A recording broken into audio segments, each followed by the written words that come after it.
आज के इस वीडियो सेशन में आप देखेंगे यूपी ट्रिपलएससी पेट एग्जाम 16 अक्टूबर 2022 सेकंड शिफ्ट की हम अरिथमेटिक कवर करने जा रहे हैं।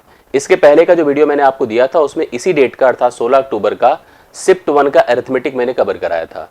अभी 16 अक्टूबर के दोनों ओ भाग जो सबसे मुख्य होते हैं, डीआई वाले पार्ट जो होते हैं, तालिका और ग्राफ वाले, उसको मैं दो अलग अलग सेपरेट वीडियो में कंप्लीट कराऊंगा। एक वीडियो जो आपका अगला आएगा उसमें 16 अक्टूबर शिफ्ट 1 की डीआई रहेगी और दूसरे वीडियो में 16 अक्टूबर शिफ्ट 2 की डीआई रहेगी, पूरी कंप्लीट एनालिसिस और व्याख्या रहेगी। तो आज का सेशन आप कंप्लीट करिए। अरिथमेटिक के पार्ट को भी कंप्लीट करना और इसको तैयार करना ये मस्ट है, इंपॉर्टेंट है। 5 नंबर ये भी देता है और इससे काफ़ी कॉन्फिडेंस भी आता है। मैंने कुछ ऐसे वीडियोस प्लान किए हैं आगे के लिए जो आपको अरिथमेटिक के इन 5 प्रश्नों से रिलेटेड जितने भी कॉन्सेप्ट है, जितने भी अलग अलग प्रकार के प्रश्न हो सकते हैं, वो मैं आपको कंप्लीट कराने के लिए अपनी प्लानिंग पे हूँ और धीरे धीरे मैं इन वीडियोस को आपको प्रोवाइड करता रहूँगा टिल द एग्जामिनेशन। जब आपका एग्जाम होगा, एग्जाम के बिफोर तक मैं इतनी प्रिपरेशन आपको करा दूंगा कि आपके 25 नंबर अच्छे से आपको तैयार हो जाएंगे। बस इतना ही आपसे अनुरोध रहेगा कि आप वीडियो देखा करें तो उसको लाइक शेयर किया करें, अपने फीडबैक रिस्पांस दिया करें और अगर आपने चैनल को सब्सक्राइब नहीं किया तो सब्सक्राइब किए रहें, जिससे कि हम मैथ्स की कनेक्टिविटी में आपको हमेशा के लिए शामिल कर सके। बाकी मैं यहाँ पर आपको जो कवर कराने जा रहा हूँ 16 अक्टूबर 2022 का शिफ्ट सेकंड का अरिथमेटिक का पार्ट। तो अरिथमेटिक के पार्ट में आज का जो पहला प्रश्न रहेगा, क्योंकि इसके पहले मैंने 5 करा रखे हैं आप लोगों को, तो छठे प्रश्न से शुरू करते हैं, क्योंकि उसी 16 अक्टूबर के सेकंड शिफ्ट को हम काउंटिंग में 6 से 10 तक यहाँ पर लेकर चल रहे हैं। एक सिंपल देखिए यहाँ पर जोड़ घटाव का प्रश्न है। आप ऐसे भी प्रश्न फेस करेंगे जहां पर हमें जोड़ना होगा, घटाव करना होगा, मल्टीप्लाई करना होगा। इस प्रकार के नॉर्मल डेसिमल के क्वेश्चंस होंगे जो कि एलिमेंट्री लेवल पर आपको प्रोवाइड किया जाता है। इसमें अगर हम सोचे, कोई ट्रिक लगाए, कोई दिमाग से यूज करे तो करने को तो बहुत कुछ करा जा सकता है, लेकिन यहाँ पर वह उपयोगी नहीं होगा। जैसे एक प्रश्न इसके पहले वाले सेशन में कराया था, उसमें यूनिट डिजिट से ही आंसर बता सकते थे, बट यूनिट डिजिट से तब बताया जा सकता है जब यूनिट डिजिट यहाँ पे डिफरेंट हो। यहाँ पे सबके जो इकाई अंक है वो अलग अलग हैं, नहीं है, सेम है, तो आप यूनिट डिजिट पे नहीं जा सकते हैं। आपको इसको बॉड मास के हिसाब से लेके चलना होगा। मतलब इन दोनों नंबर्स को पहले ऐड या वैल्यू करके इनको हमें मल्टीप्लाई करना होगा, देन आफ्टर इसका सोल्यूशन करना होगा, देन आफ्टर इसे हमें जोड़ना होगा। तो पहला काम, इन दोनों को आप घटाइए या आप समझ करके चलिए। जैसे अब हम भाई टेबल बना के भी करें या कुछ दिमाग लगा के भी कर सकते हैं। जैसे 5 से 3 निकलेगा, देखिए 2 आएगा, 2 से 2 निकलेगा 0 आएगा, 6 से 2 निकलेगा 4 आएगा, घट करके 4.02 हुआ। इसको ऐसे रख दीजिए, इसमें से इसका सोल्यूशन करिए। देखिए 5 से 3 निकला 2 आया, 3 से 2 निकला 1 आया। ये सब बातें ध्यान में रखने की है। 5 से 3 निकला 2 आया, 3 से 2 निकला 1 आया और 3 से 2 निकला 1.12 हुआ।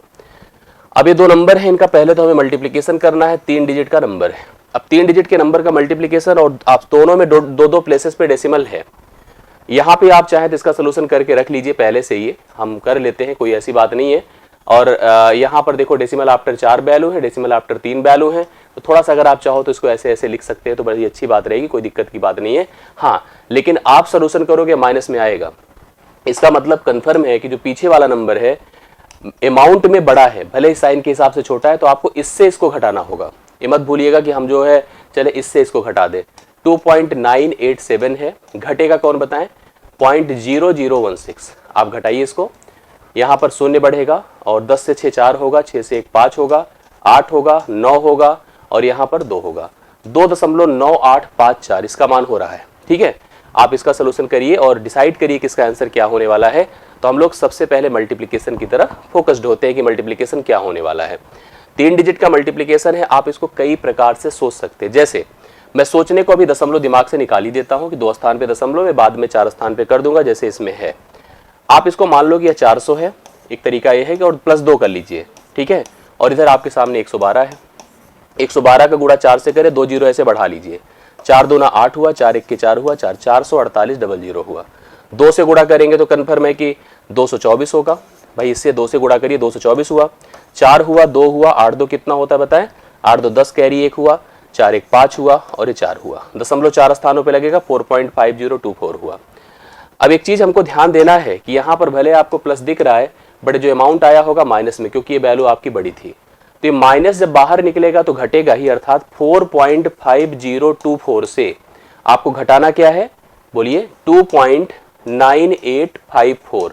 घटाइए, ये तो खत्म ही हो गया। 12 से 5 7 हो गया, 9 से 8 1 हो गया। ठीक है, 9 से 8 कितना हो गया? 1 हो गया। 15 से 9 6 हो गया, 15 से 9 6, 3 से 2 1 हुआ। 1.617 डी ऑप्शन इस प्रश्न के लिए करेक्ट आंसर होगा। तो प्रश्न भले ही जोड़ घटाव का है but it will take time और देखने से हो जाएंगे हम कंफ्यूज, गलतियां कर देते हैं। आप गलती ना करें, सीधा सीधा जोड़िए घटाइए, उत्तर आपके सामने है, छठे प्रश्न का उत्तर है। कन्फर्म आंसर नोट कर सकते हैं। अगला क्वेश्चन देखिए आपके सामने क्या है। किसान विकास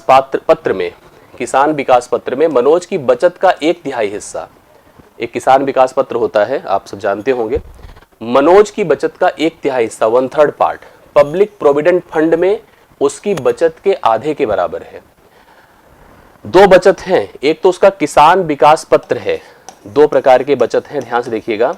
किसान विकास पत्र है, ठीक है, यहां पे मैं लिख देता हूं, और एक है प्रोविडेंट फंड है, पीएफ लिख देता हूं सिंपली। कह रहा जो किसान विकास पत्र में मनोज की बचत का जो 1/3 भाग है पब्लिक प्रोविडेंट फंड में उसकी बचत के आधे के बराबर है। पब्लिक प्रोविडेंट की जो बचत है उसके आधे के बराबर है। मान लो यहाँ पे बचत ए है और यहाँ पे बचत बी है। कहने का अर्थ है कि इसका 1/3 इसके हाफ के इक्वल है, इसका 1/3 इसके हाफ के इक्वल है। यदि उसके पास कुल बचत के रूप में 1,50,000 रुपए हैं तो उसने पब्लिक प्रोविडेंट फंड में कितने की बचत की है। ये बहुत बढ़िया क्वेश्चन है, आप इन दोनों को कंपेयर कर लीजिए। कंपेयर कर लिया, सिंपली यह a/3 हो गया और यह b/2 हो गया। यहां से मैं अगर आपसे कहूं कि a और b का अनुपात क्या है तो b इधर जाएगा, 3 उधर जाएगा, अर्थात 3:2 का अनुपात है, a अनुपात है दोनों का। मतलब एक तरह से a में अर्थात विकास पत्र में अगर वह 3 रुपए की बचत करता है तो पीएफ से वह 2 ही रुपए की बचत कर पाता है। अनुपाती ये उनकी बचत है, पहली वाली किसान विकास पत्र, और ये प्रोविडेंट फंड की बचत है। कभी भी किसी मान को जो टोटल है अगर उसे हमें डिस्ट्रीब्यूट करना होता है दो अलग अलग भागों में according to the base of ratio, तो आप अनुपाती पदों को जोड़ा करिए। जोड़िए कितना आ रहा है 5, 5 की तुलना आप 1,50,000 से कर डालिए, कर दिया। 1 का मान आया 5 या 15, 3 के बाद 4 जीरो अर्थात 30,000। हमसे पूछा प्रोविडेंट फंड में कितनी बचत की है, उसका भाग 2 है, तो 2 बराबर कितना होगा 60,000 रुपए, अर्थात उसने 60,000 की बचत कहाँ पे की थी, पब्लिक प्रोविडेंट फंड नहीं सॉरी किसमें, हाँ इसमें प्रोविडेंट फंड में, जो पब्लिक प्रोविडेंट फंड बोला जाता है, पीएफ बोला जाता है, पीपीएफ कहा जाता है, उसमें उन्होंने बचत करी थी 60,000 रुपए की। आशा करता हूं समझ में आपको आया होगा। 7वां क्वेश्चन था लेकिन आज के सेशन का दूसरा ही नंबर था। नेक्स्ट बढ़ता हूं मैं 8वें पर। 7 क्रमिक संख्याओं का औसत 20 है, इन संख्याओं में सबसे बड़ी संख्या कौन है। देखो 7 क्रम से आने वाली संख्याएं हैं जिनका औसत आपको दिया है, और औसत आपको पता होना चाहिए। औसत ध्यान से देखिएगा, औसत हमेशा योग बटा संख्या होता है। आप इसको कई तरह से दिमाग लगा सकते हैं। 7 संख्या या संख्या कभी ऑड हो, संख्या कभी ऑड हो तो ये कन्फर्म मान के चलिए कि औसत जो होता है वह बीच की संख्या होती है। मतलब मैं श्योर हूं पहली, दूसरी, तीसरी, चौथी संख्या औसत है, 5वीं, 6ठी, 7वीं, फिर इस प्रकार से नंबर्स हैं। आपसे सबसे बड़ी संख्या पूछा है, हम ये समझ गए कि फर्स्ट से लेकर 7th पोजीशन तक है। चौथे पोजीशन पर आपको औसत मिल जाएगा जो मिड पोजीशन होता है, और इसका एक तरीका और भी है लेकिन फिलहाल यही से करिए आप लोग।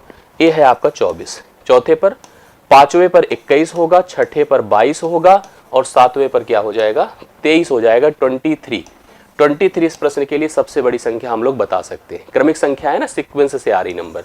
इसके अलावा जो दूसरा करने का तरीका था कि जो हम थोड़ा सा ट्रेडिशनल करते कि अगर एक संख्या n है तो अगली n+1 होगी, n+2 होगी, n+3 होगी, n+4 होगी, ठीक है, कितनी हो गई 3, 2, 5, n+5 होगी और n+6 होगी। अब आप चेक कर ले 7 संख्या हो गई, 7 संख्या हो गई, 1, 2, 3, 4, 5, 6, 7।